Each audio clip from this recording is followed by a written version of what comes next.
At the age of 32, a friend suggested, sit in the nude and stare into a mirror. So, for 10 minutes, I did exactly that. And after staring at my face, arms, stomach, eyes, feet, and legs, I realized the mirror reflection did not match up with the words pouring out of my mouth. I realized that there was more to life than guzzling alcohol, snorting cocaine, ingesting ecstasy, speaking of what others need to work on, and bathing in self-pity.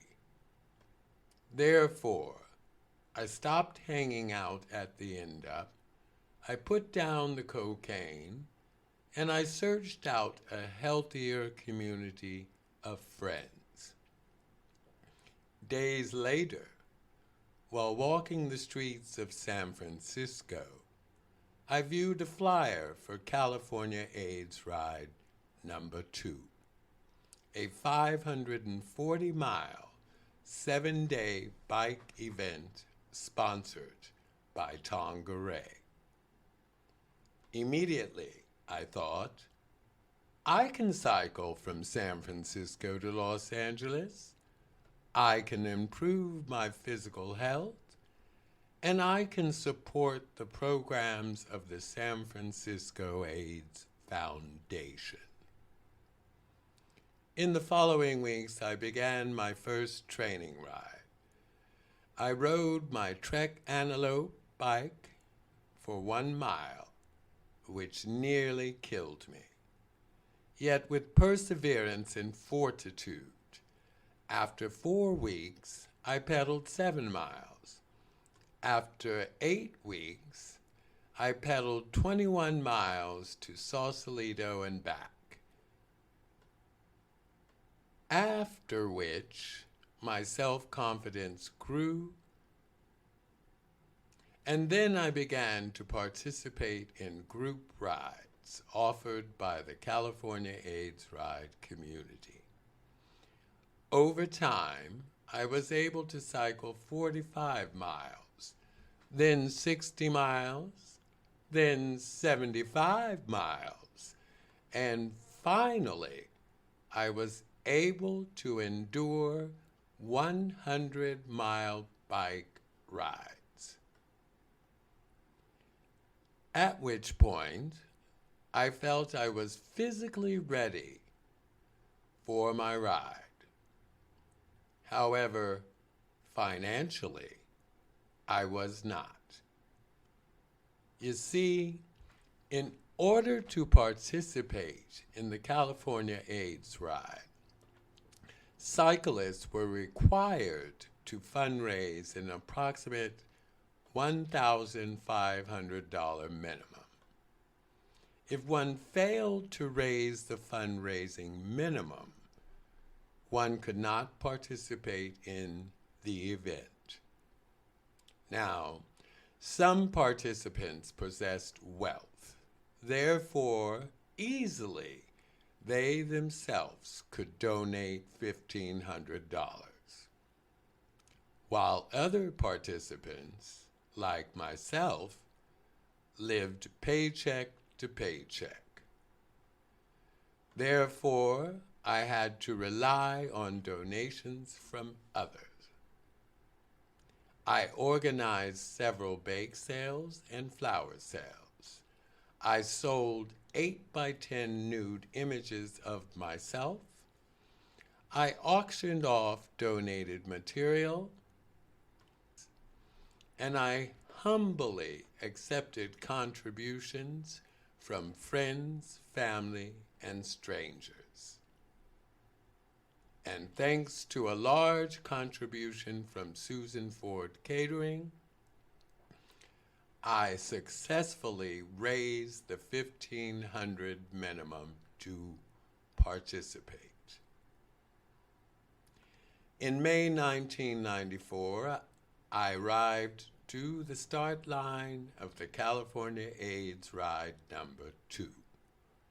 And as I navigated my way through Pier 3, a big smile stretched across my face.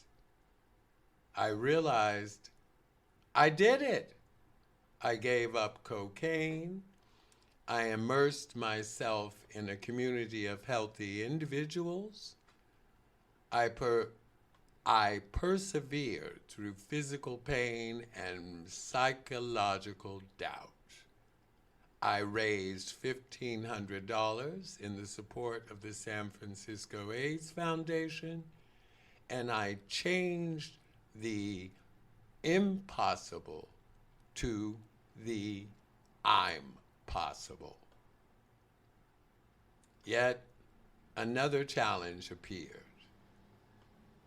You see, being that I lived paycheck to paycheck, I arrived at the start line with only $3 in my pocket.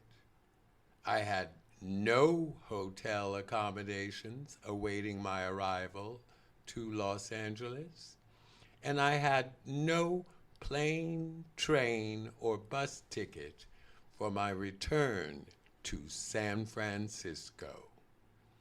Yet, I remembered a story from the book Autobiography of a Yogi. In the story, Paramahansa Yogananda's guru sent him on a journey. His guru insisted he travel with no money. His guru insisted he ask no one for assistance. Paramahansa Yogananda was instructed to rely on his faith of a greater power, and therefore I followed suit. With the faith that things would work out, I began my journey. Day 1, envisioning the Tour de France, I cycled from Fort Mason to Harvey West Park, Santa Cruz, 88.1 miles. Day 2, feeling sore as fuck, I cycled from Santa Cruz to San Lorenzo Park, King City, 101.9 miles. Day 3, although pumped up on 1,200 grams of ibuprofen, I cycled from King City to Mid-State Fairgrounds, Paso Robles, 74.9 miles. Day 4, with fortitude, I cycled from Paso Robles to Oceana Airport, Oceana, 69.8 miles. Day 5, like a gazelle, I cycled from Oceana to River Park, Lompoc, 54.4 miles. Day 6, anticipating the end of this journey, I cycled from Lompoc to San Buenaventura State Beach, Ventura, 77.2 miles. Day 7, enduring 5 flat tires, I cycled from Ventura to Exposition Park, Los Angeles. And after receiving the finisher t-shirt, I sat on the curb and witnessed fellow cyclists greeting friends and family. And then I began to cry. After all, I had $3 in my pocket and no place to go. Minutes later, I heard someone call out my name, and as I turned to look, I noticed a friend. The friend offered me a place to rest my head and sponsored my plane flight home. Days later, in San Francisco, I understood the objective of the California AIDS Ride founder, Dan Pallota. You see, the vision of Dan Pallota and Pallota Teamworks was to change the world. First, by helping people see beyond the limits they had placed on themselves. Second, by helping people see beyond the limits they have placed on the world. And third, by spreading the simple power of human kindness. Thank you, Dan Pallota. Mission accomplished.